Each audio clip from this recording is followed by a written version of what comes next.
네, 안녕하세요.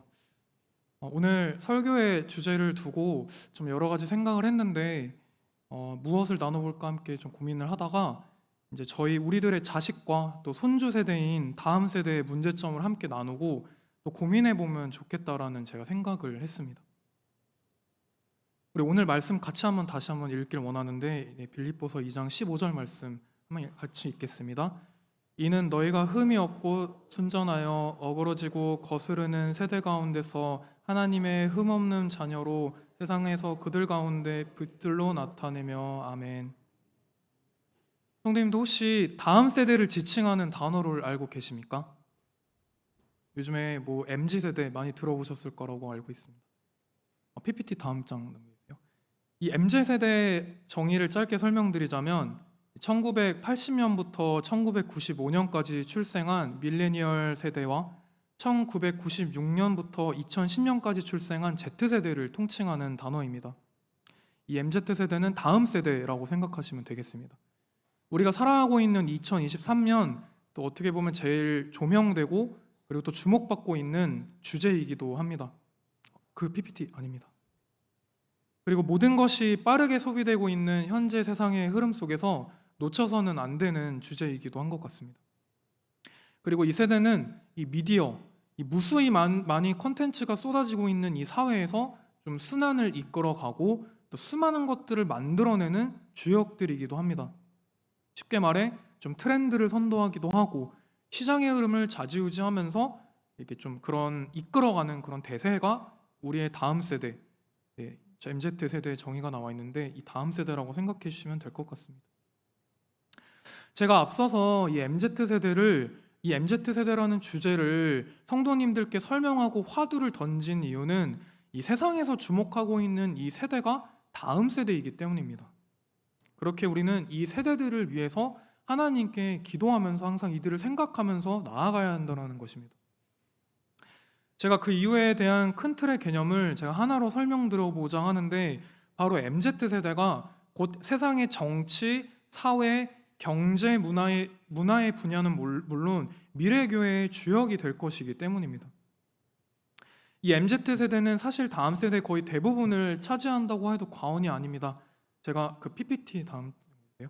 맥킨지 코리아 통계청 자료를 근거하여 말씀드리자면 만 43세부터 초등학교 6학년 13세까지 이 MZ세대가 우리나라의 분포도 총 38.6% 거의 40%의 정도로 육박하는 비율을 차지하고 있습니다. 즉 대한민국 전체 인구의 3분의 1을 차지하고 있다고 생각하시면 될 것 같습니다. 그렇게 미래 시나리오를 생각하고 또 우리가 미래 교회의 방향성을 가지고 나아가야 할 때 절대 놓칠 수 없고 또 기도해야 하는 부분임에는 분명한 것입니다. 그러나 문제가 하나 존재합니다. 그게 무엇이냐? 이 세상과 이 교회를 이끌어가야 하는 이 핵심 세대인 이 MZ 세대들이 하나님을 알려하지 않는다라는 것입니다. 더 나아가 올바른 것을 올바르다 인정하지 않고 오히려 올바르지 않는 것을 올바르다 하고 있습니다. 즉 사라질 세상의 것들을 자신의 삶 속에 무자비하게 수용시키면서 자신의 정체성과 가치관이 파괴되는지도 모르고 그렇게 살아갑니다. 그리고 하나님이 보시기에 합당하지 않은 모습으로 그들이 살아가고 있다는 것입니다. 제가 앞서 말씀드렸던 내용에 뒷받침할 수 있는 근거를 크게 세 가지로 정해보았습니다. PPT 보여주세요. 첫 번째는 세상으로부터 온 잘못된 신조의 영향을 받아 그들의 세대 가치관 형성 및 올바른 정체성이 파괴되고 있다는 것입니다. 다음 PPT 넘겨주세요. 요한일서 2장 15절에서 16절 말씀입니다. 이 세상이나 세상에 있는 것들을 사랑하지 말라. 누구든지 세상을 사랑하면 아버지의 사랑이 그 안에 있지 아니하니 이는 세상에 있는 모든 것이 육신의 정욕과 안목의 정욕과 이생의 자랑이니 다 아버지께로부터 온 것이 아니요 세상으로부터 온 것이라 하며. 성도님 혹시 욜로라는 단어, 플렉스라는 단어 들어보셨을까요? 욜로란 이 MZ세대의 신조어이기도 한데요. 그 내용인즉 You only live once.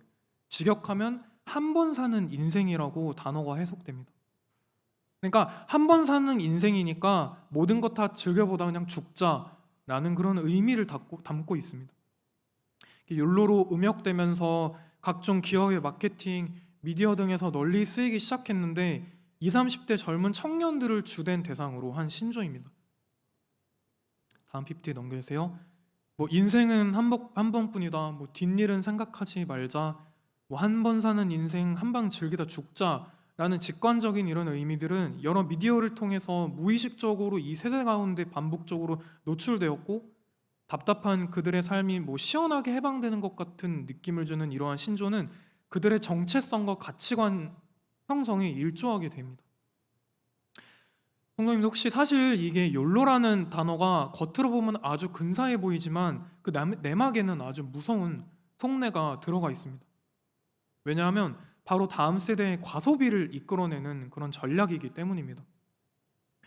오늘 하루에 충실한다는 의미로 어떤 면에서 보면 최선을 다한다는 의미로 들립니다. 그러나 이 충실한다는 의미가 연결되는 단어는 인생의 최선이 아닌 소비의 최선입니다. 즉, 오늘 하루 소비에 충실하면서 자기 만족의 최대치 행복을 느끼며 스스로를 욜로족이라고 칭하며 자신의 과소비에 대한 내용을 합리화하는 것입니다. 일반적인 소비라면 이해가 되지만 월급이 200만 원인 청년이 명품 300에서 500만 원을 전액 할부로 결제하는 것과 최근 들어 자주 등장하는 카푸어라는 단어처럼 6천만 원 이상의 고급 외제차를 전액 할부로 결제하고 그것을 갚지 못해서 대출을 하면 평생을 갚아가는 것을 욜로로 칭하고, 더 나아가 그 청년의 인생을 욜로 인생이라고 표현하는 것입니다. 제 주변 얘기를 잠시 드리자면, 제가 학과 시절에 과소비가 심했던 한 후배가 있었습니다.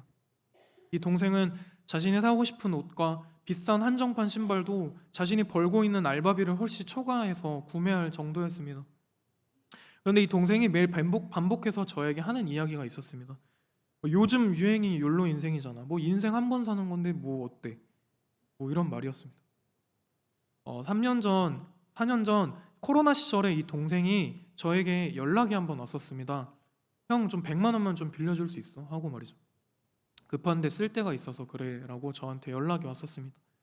그때 당시 저도 사회초년생이었고 100만 원이라는 큰 금액을 선뜻 빌려줄 형편이 되지 못하였고 결국 이렇게 빌려주지 못했습니다. 동생에게 이유를 물어보니까 당시 부모님의 병원비라고 이야기를 했었는데, 추후에 대학 동기들에게 들었던 소식은 되게 의외였습니다. 이 동생이 학과 선후배 동기들에게 돈을 빌리는 상황이 다수가 있었는데, 돈을 빌렸던 내용은 바로 중고 외제차를 무리하게 구입하여 타고 다니다 큰 사고가 발생하였고 그로 인한 후처리 비용이라고 말입니다. 불과 몇 년 전 욜로 인생이 청춘이다라고 외치면서 당시의 즐거움에 일조했던 이 동생은 미래에 자신이 저지른 행동들을 비관하며 돈을 갚아나가는 어려운 상황까지 갈 것을 알고 있었을까요?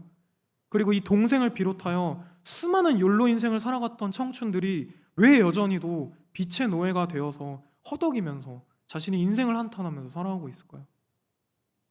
앞서 말씀드렸던 내용들과 제 이야기를 종합하여 성도님들께 말씀드리고 싶은 것은, 세상에서 나온 잘못된 신조의 영향이 이 세대의 가치관에 자연스럽게 녹아졌고 그 부정적인 결과는 곧 자신의 삶에 그대로 돌아오게 된다는 것입니다.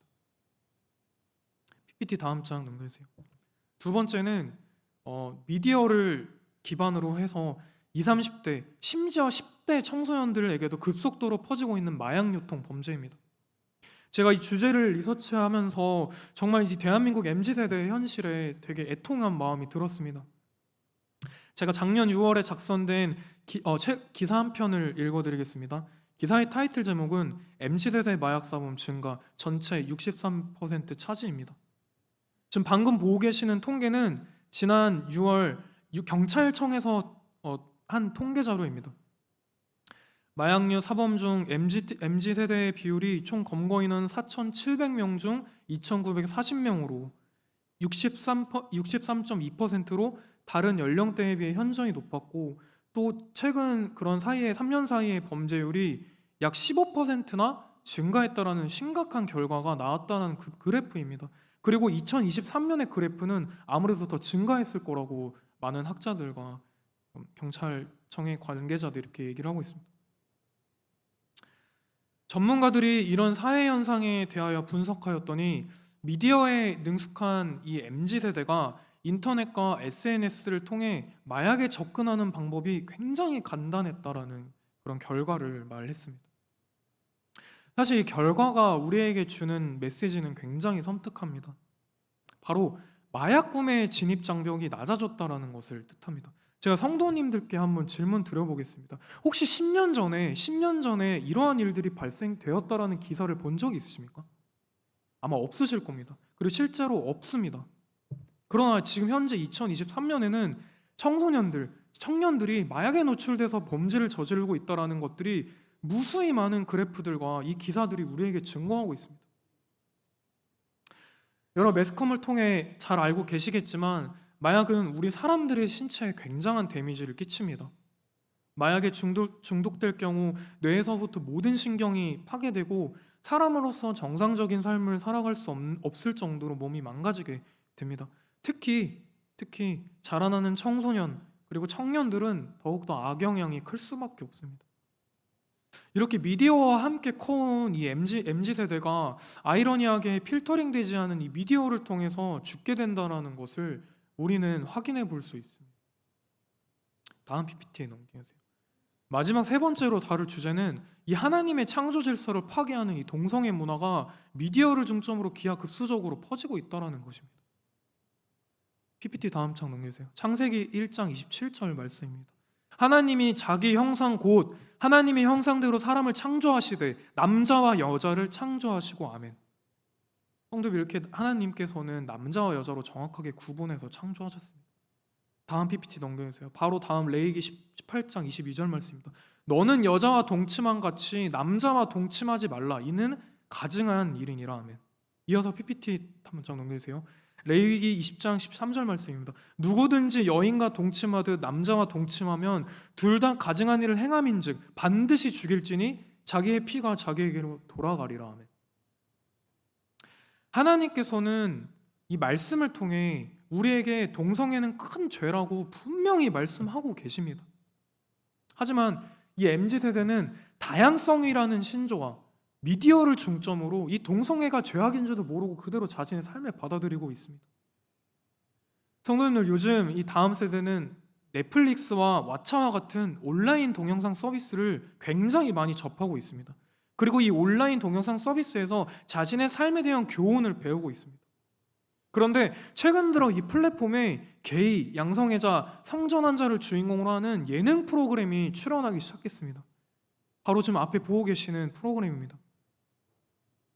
소개팅 프로그램 아시나요, 성도님들? 그 소개팅 프로그램의 남자편이라고 생각하시면 됩니다. 메리퀴어는 제목에서 알 수 있듯이 게이, 레즈비언, 트랜스젠더 커플의 로맨스를 담은 그런 연애 프로그램으로 이들의 그런 일상을 관찰하는 방식이면서 남의 연애는 최근 방송가에서 인기 프로그램 중인 형식을 차용해서 20대 초반에서 30대 중반 남자 8명이 합숙하면서 데이트를 하고 짝을 찾는 내용입니다. 실제로 방송되고 있는 그런 프로그램입니다. 각각의 컨텐츠는 빠른 시간 내에 웨이브라는 그런 온라인 플랫폼의 인기 예능 상위권을 점유해버렸습니다. 이렇게 동성애에 관한 예능 프로그램이 우리나라에서 컨텐츠화되고 상위권에 진입했다는 것은 지금 이 세대의 동성애라는 것이 이미 보편화가 되는 과정이 완성되었다라는 그런 해석을 일각에서는 하고 있습니다. PPT 다음 장 넘겨주세요. 성도님, 혹시 동성애의 상징이 무엇인 줄 아십니까? 바로 하나님께서 홍수로 다시 사람들을 멸하지 않으시겠다는 무지개입니다. 다음 PPT 넘기세요. 창세기 9장 13절부터 16절 말씀입니다. 내가 내 무지개를 구름 속에 두었나니 이것이 나와 세상 사이의 언약의 증거니라. 내가 구름으로 땅을 덮을 때 무지개가 구름 속에 나타나면 내가 나와 너희와 및 육체를 가진 모든 생물 사이에 내 언약을 기억하리니 다시는 물이 모든 육체를 멸하는 홍수가 되지 아니할지라. 무지개가 구름 사이에 있으리니 내가 보고 나 하나님과 모든 육체를 가진 땅의 모든 생물 사이에 영원한 언약을 기억하리라. 그런데 하나님과 인간 사이의 약속의 증표를 죄악의 상징인 동성애의 상징으로 바꾸어 사용하고 있는 것이 현 시대의 현실입니다. 하나님께서 이 하늘에서 우리를 내려다보시면 얼마나 한탄하여 하시겠습니까? 노아 홍수 이전과 지금은 다를 것이 없습니다. 이 동성애가 왜 절대 이루어지지 말아야 하는 것인지 제가 추가로 설명드리겠습니다. 동성애의 확산은 더 나아가 HIV 바이러스의 확산입니다. 이 HIV 바이러스는 후천성 면역 결핍증이라고 불리는 에이즈 바이러스의 초기 형태라고 보시면 되겠습니다. 온몸의 면역세포들이 깨져서 파괴되어서 죽게 되는 불치병입니다. 그러니까 단순한 감기로도 사망에 이를 수 있는 굉장히 무시무시한 병입니다. 절대 치료가 불가능하고 평생을 약에 의존하여 살아가야 합니다. 다음 PPT 부탁드리겠습니다. 의학계에서도 이 동성 간의 성교를 에이즈의 주된 원인으로 보고 있습니다. 제주대학교 의학전문대학원 배종명 교수는 남성 동성애가 우리나라 에이즈의 주요 원인이라는 주장을 제기해왔었습니다. 지난 30년간 대부분의 환자가 남성에 집중되었다라는 사실과 남성 쪽으로 일방적인 기울어진 성비가 계속 증가되고 있다라는 거죠. 이 사실은 남성 동성애가 에이즈 감염의 가장 중요한 원인이라는 해석 이외에 달리 설명할 방법이 없다라고 말합니다. 성도님들, 이렇게 하나님의 창조 질서 안에 있는 인간의 윤리를 거스르고 더 나아가 파괴시키는 행동인 이 동성애는 우리가 살아가는 이 사회에 이런 무서운 질병이 퍼지게 되는 것을 야기합니다. 실제로 보고 계시는 이 그래프가 2022년 20대에서부터 30대 MZ세대의 에이즈 환자가 사회에 급속도로 퍼지고 있다는 것을 말하고 있습니다. 그리고 더 무서운 것은 20, 30대뿐만 아니고 10대 청소년 아이들도 이 에이즈에 노출이 되고 그 아이들도 병에 감염이 되고 있다는 것이 현실입니다. 다음 PPT 넘겨주시기 바랍니다. 로마서 1장 24절부터 31절 말씀입니다. 그러므로 하나님께서 그들의 마음의 정욕대로 더러움에 내버려 두사 그들의 몸을 서로 욕되게 하셨으니 이는 그들이 하나님의 진리를 거짓 것으로 바꾸어 피조물을 조물주보다 더 경배하고 섬김이라. 이 때문에 하나님께서 그들을 부끄러운 욕심에 내버려 두셨으니 곧 그들의 여자들도 순리대로 쓸 것을 바꾸어 영리로 쓰며 그와 같이 남자들도 순리대로 여자 쓰기를 버리고 서로 향하여 음욕이 부릴 듯하며 남자가 남자와 더불어 부끄러운 일을 행하여 그들의 그릇 때문에 상당한 보응을 그들 자신이 받았느니라. 아멘. 이렇게 제가 MZ세대의 심각한 문제 3가지를 말씀드렸습니다. 큰 틀로 3가지이지 사실 이외에도 수많은 것들이 이 세대의 가치관에 박혀 있습니다. 그리고 정체성이 파괴되는 일들이 지금도 현저히 일어나고 있습니다. 다음을 이끌어야 할 이 세대들이 자신의 삶을 위협할 수도 있는 세상을 받아들이며 하나님을 떠나 세상 속에서 죄로 인해 죽어가고 있는 것이 우리가 본 현실입니다. 다시 오늘 본문으로 돌아오겠습니다. 빌립보서 2장 15절 말씀입니다. 이는 너희가 흠이 없고 순전하여 어그러지고 거스르는 세대 가운데서 하나님의 흠없는 자녀로 그 세상에서 그들 가운데 빛들로 나타내며 하며. 성도님들, 오늘 같이 나누어 본 이 주제들은 이들과 동일선상, 아니 우리의 아들과 우리의 손주들이 겪고 있는, 우리에게 펼쳐진 심각한 이슈라는 것입니다. 단순히 남의 이야기처럼 듣고 넘겨야 되는 문제들이 아닌 우리의 자식과 손주들이 세대가 마주한 현실입니다. 내 일이 아니니까 신경 쓰지 말아야지, 또는 내가 해결할 수 있는 범위가 아니야 하며 좌절하는 것을 옳지 않습니다.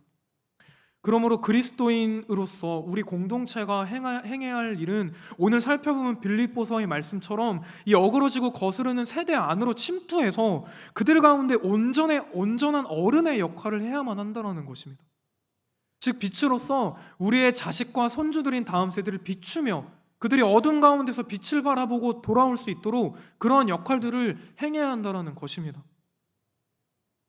그럼 어떻게 해야 우리가 이 어두운 다음 세대 가운데서 온전한 어른으로서 빛으로 비출 수 있으냐?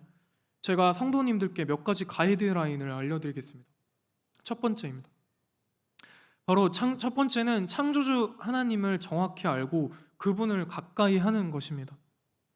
그러니까 세상이라는 태풍에 휩쓸리지 않기 위해서는 우리의 단단한 신앙이 필요하게 됩니다. 건물을 지을 때 주춧돌을 맨 처음에 설치하고 그 위에 단계별로 건물을 올리듯 신앙 또한 마찬가지입니다. 그 주춧돌은 바로 하나님을 아는 것입니다. 그러한 신앙 가운데서 그 토대를 세워야지 우리의 아이들을 살릴 수가 있다는 것을 제가 설명드리고 있습니다. 하나님이 어떤 분이신지 알지 못하는 상태에서 그냥 무턱대고 아이들한테 전파하면은 머지않아 다 같이 무너지고 말 것입니다. PPT 다음 장 부탁드리겠습니다. 호세아 6장 6절 말씀입니다. 나는 인애를 원하고 제사를 원하지 아니하며 번제보다 하나님 아는 것을 원하노라. 아멘.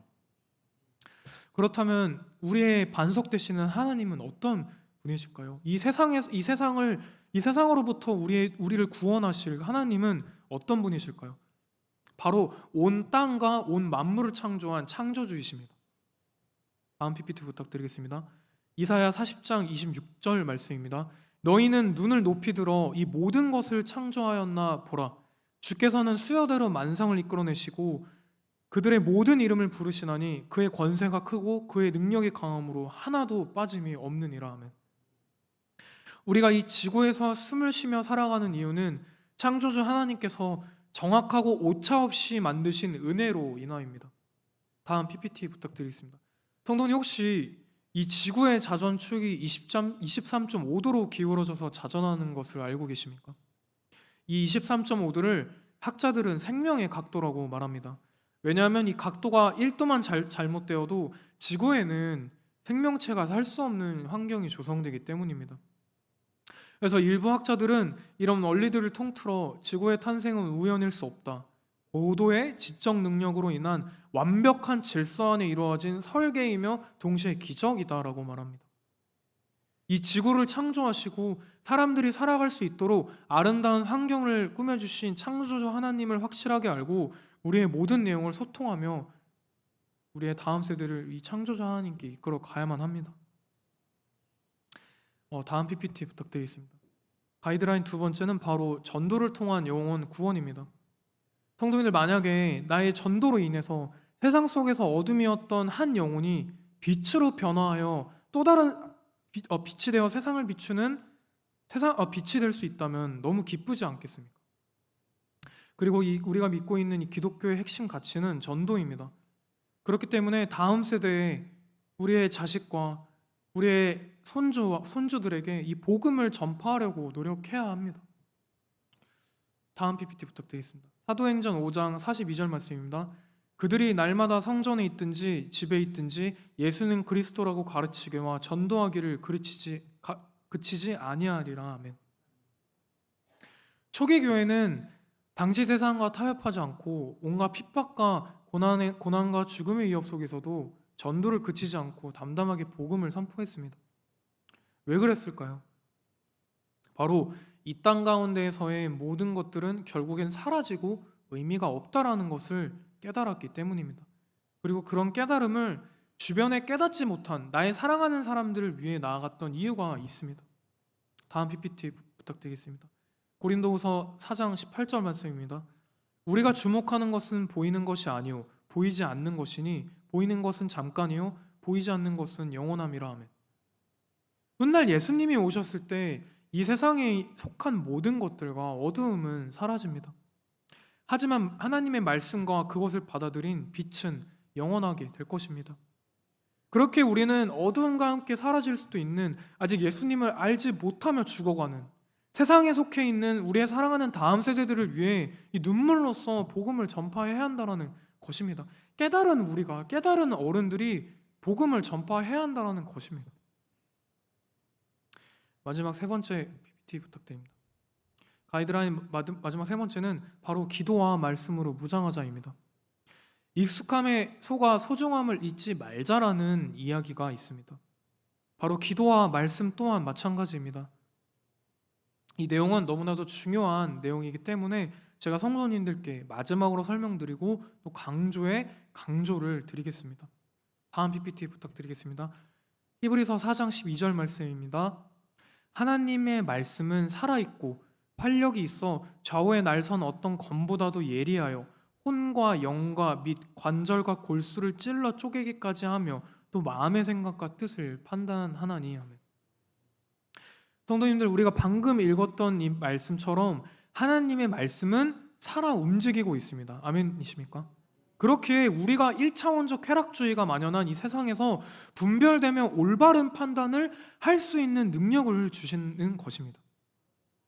다음 PPT 부탁드리겠습니다. 디모데전서 4장 5절 말씀입니다. 하나님의 말씀과 기도로 거룩하여짐이라. 아멘.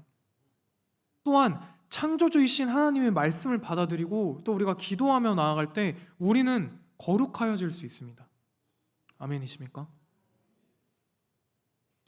성도님들, 군대의 병사들은 전시의 적들과 싸워 이기기 위해 매번 훈련받고 준비합니다.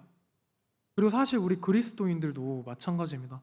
앞서 말씀드렸던 이 세상의 모든 어두움과 싸워 이기기 위해서는 항상 말씀과 기도로 훈련하고 준비해야만 합니다. 그리고 제가 성도님들께 당부의 말씀을 드리고자 합니다. 우리는 단순한 일반 병사들이 아니라는 것입니다.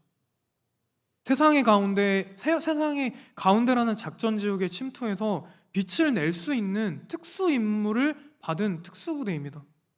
그렇게 책임감을 가지고 항상 말씀과 기도로 영적 훈련을 진행하며 나아가야 합니다.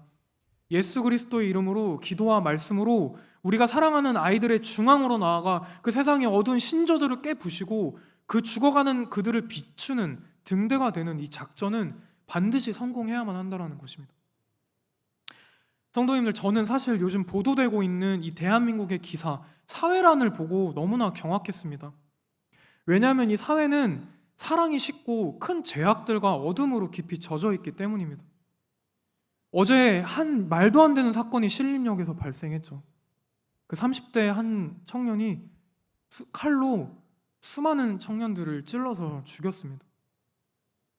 이 신림역 칼부림 사건을 비롯하여 20대 여자 정유정 살인 사건, 서희초 교사 자살 사건, 20대 데이트 폭력 살인 사건, 10대 20대 마약 사건 등이 지금 우리가 살아가고 있는 이 세상의 현실을 보여주고 있었습니다.